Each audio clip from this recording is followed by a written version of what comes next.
بسم اللہ الرحمن الرحیم۔ السلام علیکم ورحمۃ اللہ وبرکاتہ۔ اللہم صلی علی سیدنا و مولانا محمد وعلی آل سیدنا و مولانا محمد وبارک وسلم وصلی علیہ۔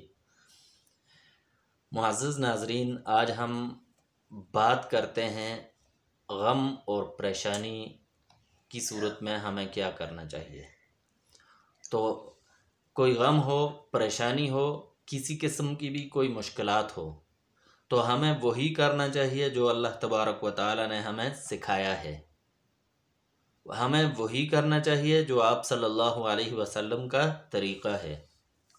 اللہ تبارک و تعالی نے ہمیں قرآن پاک میں بہت کچھ سکھا دیا ہے، تو ہم قرآن پاک سے ہی اپنی پریشانیوں کا حل کیوں نہیں نکالتے۔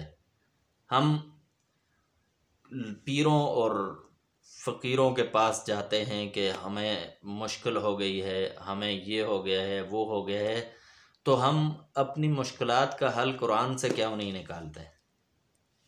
سوچنے کی بات ہے۔ ہمیں ہر پریشانی میں، ہر مشکل میں اللہ تبارک و تعالیٰ کی طرف رجوع کرنا چاہیے، اور اللہ تبارک و تعالیٰ نے ہمیں جو طریقہ بتا دیا ہے اس کے مطابق عمل کریں تو انشاءاللہ کوئی پریشانی، کوئی مصیبت ایسی نہیں کہ جس کا حل نہ ہو۔ تو آج ہم آپ کے لیے قرآنی ایک دعا لے کر حاضر ہوئے ہیں۔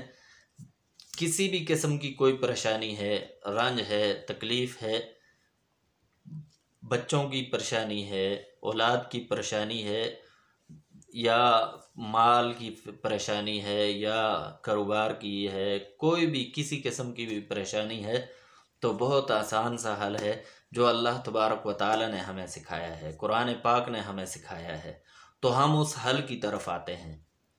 قرآن پاک میں اللہ تبارک و تعالی نے ہمیں بتا دیا ہے حسبنا اللہ و نعم الوکیل۔ بہت مختصر سا عمل ہے۔ ہر نماز کے بعد یہ 2 سیکنڈ کی جو آیت ہے حسبنا اللہ و نعم الوکیل، یہ 2 سیکنڈ لگتے ہیں، اور 7 مرتبہ پڑھتے ہوئے 14 سیکنڈ لگ جائیں گے، 15 سیکنڈ لگ جائیں گے، 20 سیکنڈ لگ جائیں گے، لیکن بہت ہی مجرب عمل ہے۔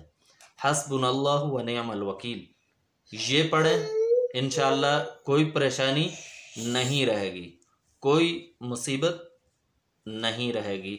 وآخر دعوانا ان الحمد للہ رب العالمین۔